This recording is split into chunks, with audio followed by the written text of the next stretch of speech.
Bonjour, je suis avec Caroline Houlier. Le lymphome cérébral primitif, alors quand y penser, comment l'explorer et sur le plan thérapeutique, des nouveautés? Bonjour, alors beaucoup de choses à dire sur toutes ces questions. Quand y penser, alors il y a, on va dire, un tableau classique qui est le tableau chez l'immunocompétent. L'immunocompétent représente la très grande majorité des patients concernés à l'heure actuelle et c'est des patients souvent d'âge mûr qui vont présenter un tableau neurologique qui peut être divers et varié, mais dont la caractéristique c'est une aggravation rapidement progressive. C'est des patients qui deviennent vite handicapés et quand on fait une IRM cérébrale, on retrouve un processus expansif qui est en général profond, périventriculaire et qui va prendre le contraste de façon intense et homogène. Donc ça, on va dire que c'est le cas relativement simple puisque c'est la forme classique. Après, donc quand on a ça, en général, assez vite, on va aller à la biopsie cérébrale, assez vite, on va avoir le diagnostic.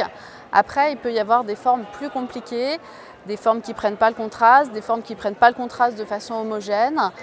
Et là, il va falloir un bilan plus compliqué et on va se lancer dans des choses un petit peu différentes.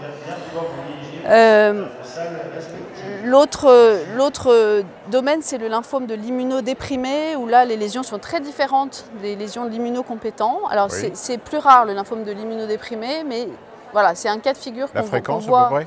Alors, parmi les lymphomes cérébraux, ça va représenter à peu près 5 à 10%, quelque chose comme ça. D'accord. Le lymphome de l'immunodéprimé, c'est pas du tout la même présentation radiologique. C'est une prise de contraste qui va être en général annulaire avec un centre nécrotique, donc plein de diagnostics différentiels, notamment avec toutes les pathologies infectieuses et notamment avec la toxoplasmose. Donc là, c'est un cas de figure qui est assez compliqué. La biopsie rectifiera le diagnostic. Voilà, alors ce qu'il y a, c'est par argument de fréquence, quand un immunodéprimé a une telle lésion, on pense d'abord à la toxoplasmose et évidemment on ne va pas biopsier toutes les toxoplasmoses. Donc toute la question c'est savoir quand biopsier ou quand ne pas biopsier. D'accord. Alors les éléments un petit peu pour avancer dans tout ça, quand on a des cas un peu difficiles, c'est bien sûr l'IRM multimodale avec les séquences de diffusion, de perfusion, de spectroscopie qui va vraiment nous apporter des éléments déjà en faveur du fait qu'il s'agit d'une tumeur et ensuite en faveur du fait qu'il s'agit d'un lymphome. Alors c'est des éléments qui sont évidemment pas spécifiques à 100%, donc on ne peut pas prendre ça pour argent comptant et affirmer avec une IRM multimodale qu'on est devant un lymphome, mais c'est des éléments qui vont bien nous aider. L'autre élément très intéressant qui se développe beaucoup ces dernières années, c'est des biomarqueurs dans le LCR qui nous aident beaucoup à l'heure actuelle et notamment on utilise beaucoup en France l'IL10, le dosage de l'IL10.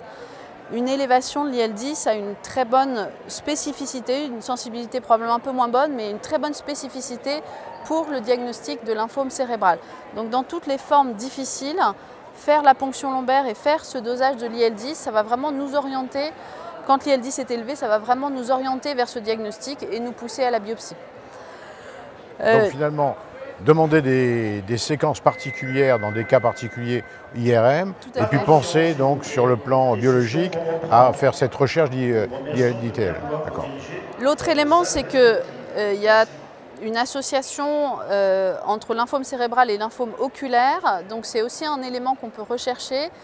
On essaye de faire systématiquement un examen ophtalmo, alors classique, un lampe à fente fond d'œil rapidement. Et s'il y a une atteinte intraoculaire, ça peut éventuellement nous éviter d'avoir à passer par une biopsie cérébrale.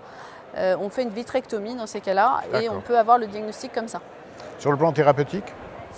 Alors sur le plan thérapeutique, beaucoup de progrès ces dernières années. Déjà, le premier point important en neuro-oncologie, parce que ce n'est pas toujours le cas, c'est une tumeur potentiellement curable. Il y a à peu près 30% des patients qu'on arrive à guérir définitivement. Alors, je dirais qu'en première ligne, on reste sur une stratégie à base de méthotrexate à haute dose. Ça, c'est la drogue de référence depuis longtemps qui reste la référence. Mais de plus en plus, et ça a été prouvé vraiment par des essais thérapeutiques, notamment un essai thérapeutique français publié ces dernières années, on va autogreffer ces patients en première ligne en traitement de consolidation. Donc on fait le méthotrexate et ensuite en traitement de consolidation, une chimiothérapie intensive avec autogreffe. Donc ça, c'est les hématologues qui font ça. et ça diminue considérablement le risque de rechute. Donc c'est un traitement qui est forcément assez toxique, donc qui est réservé quand même à des patients pas trop âgés. On va maintenant jusqu'à peu près 70 ans en première ligne de traitement, donc pas trop âgés et en bon état général, mais avec ce traitement on a des résultats qui sont très bons. Voilà, le problème ça reste tous les patients qui sont plus âgés, fragiles, et pour cela les choses restent quand même compliquées avec un pronostic qui est quand même difficile et beaucoup de rechutes. Pas mal de progrès thérapeutiques également à la rechute. Là, on bénéficie de tous les progrès faits par les hématologues dans les lymphomes systémiques, avec notamment le développement de thérapeutiques ciblées. On a eu ces dernières années des essais thérapeutiques très prometteurs avec plusieurs drogues, notamment la voie des IBTK, qui n'est pas quelque chose de très connu en neurologie, mais un médicament qui s'appelle l'ibrutinib, qui est un médicament très utilisé. Les imides aussi, des dérivés de la thalidomide, l'énalidomide notamment. Et puis tout le domaine de l'immunothérapie qui se développe. On en est un peu au début.